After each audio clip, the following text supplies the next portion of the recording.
So you wanna just sit back and watch enemies die while you laugh at them? I got the build for you, starting with this showcase. So basically, you do Harding do the buff, he does the pole.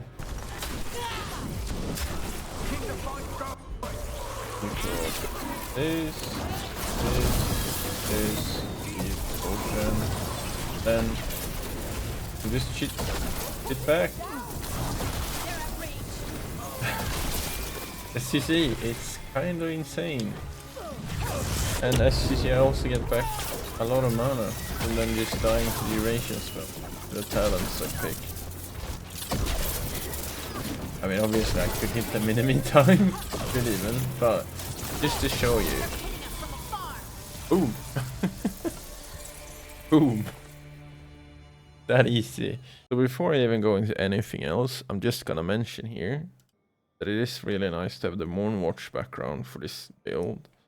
It lets you have one of extra of each stack here, as you can see. I have +1 in everything and +2 in a couple that I picked even more for in the school.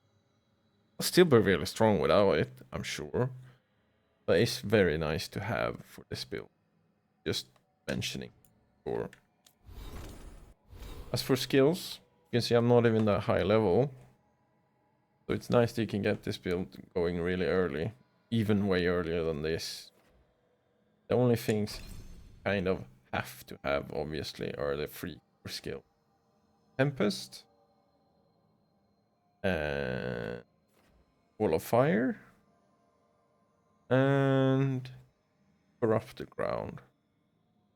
Like, as long as you have those 3, you can start doing the build. Then obviously you're gonna get more upgrades and it's gonna get better and better and better. But those are the 3 key things. The key things. Combined with companions. Which is Bellara. Bellara with this ability. Pull enemies in for you so you can just boom, boom, boom, boom, boom. Everything on a big.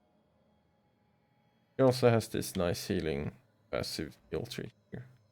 No, like that's nice, but this is what we really want, this part. And you don't even need to upgrade it. The upgrades aren't even that beneficial to this, so yeah. She's very no upgrade needed either. And then you have Harding, the other one we run. And she's just spams this ability basically, buffing your damage. Which is strong right away, but it just gets better and better. This one has some really good cooldown for it. Increased effectiveness, longer duration, but here the big one gives you 50 mana each time he does it. Huge for a mage. Mages have it kind of troublesome to regen mana, so this one's huge. So that's the only thing that's a bit further in, really. But otherwise, yeah, that's like the core of the build. If that's all you wanted, hey, good luck. But now I'll go a bit more in depth, I suppose. But in general, you want to just pick anything that buffs either of the elements you have. So here's electric.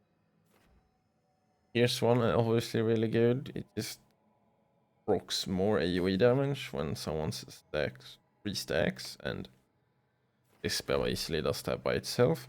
This spell, by the way, I'd say no matter what build you're running, get this spell. It's crazy. It's so much better than any other spell in the game as a mage, I feel. It's just crazy.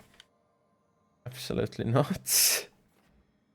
But yeah, here I just have more electric buff, more maximum shock stacks. Fire's the one I've gone the least into. This.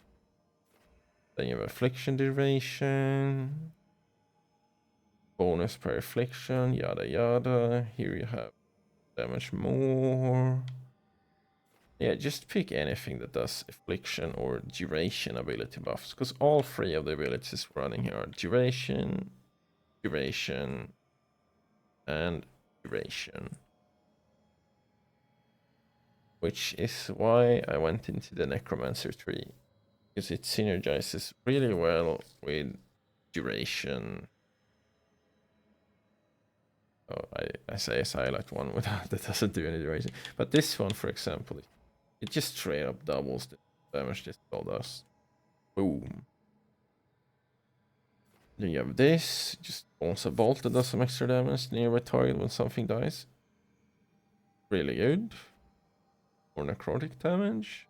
And then later on, grab this, which I think is just, it sounds absolutely insane. When you have a companion that can heal you, more or less just reads, oh, you have infinite mana now. Okay. This is a very good ultimate as well, because it heals you. Also lets you just float around. I don't know, in preview they don't move for some reason, but you can move around while you do it as well. It's really good. Then you have just this. Increases your damage by 10% per buff you have. I don't know why they named it like that, but per buff you have. And when you run one of each elemental type spell, you always have one buff active. Always. Then Harding buffs you with their damage buff. Oh, that's another type of buff.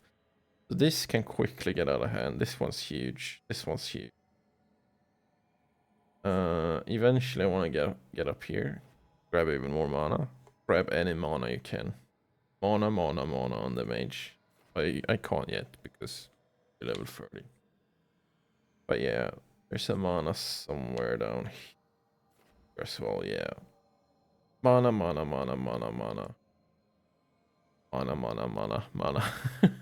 You get the point. But yeah, basically pick anything that gives you increased affliction stacks, increased elemental damage of the types you're using, anything that buffs duration spells, or anything that gives mana. Those are like the main key things you want. But yeah, like I said earlier, you can basically get this build going as soon as you can run these 3 spells.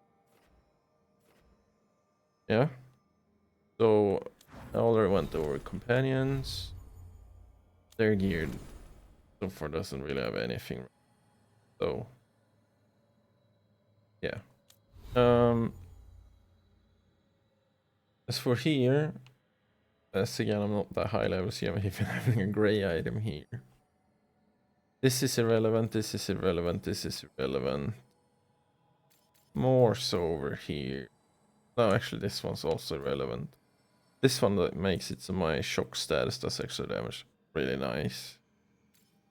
This one just 20% damage buff on my duration spells. Really good. Also, the last step there you see gain 25 mana on kills for duration abilities. Oh, also nuts.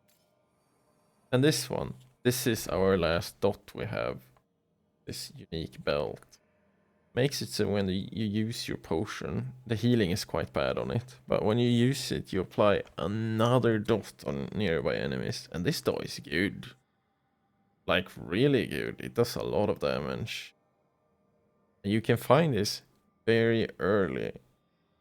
I can say the name of the area without it being a spoiler, right? You can find it in Treviso. So that's quite early. It's really, really good. This is our last source. We're now running fire or burning, I think. Burning, necrosis, shock, and bees. Kind of beamy item, but anyway, bees. So I'd say the things you wanna really like, this is really good. This is basically a must. You do great damage anyway, but it's just more free, very good damage. This item's very good. The chest piece gives more mana. You know, what can I say? And I think the last step there, last buff, also is going to be pretty good for this build. It'd probably make it way more tankier if I manage to unlock it. I haven't found it yet, obviously. And this helmet, it owns all the green like blobs moving around after I kill something. This is what does that. And it's fine. It's not amazing, but it's pretty good. Just more damage that pops off for free, basically. I'm running now. I've seen there's helmets. I've seen a helmet that I can't buy yet that just buffs all affliction damage, which would almost certainly be better, but I can't buy that yet. I don't have enough points with that faction. That's it for this build, guys. Leave a like, comment, maybe even a cheeky subscription if you like it.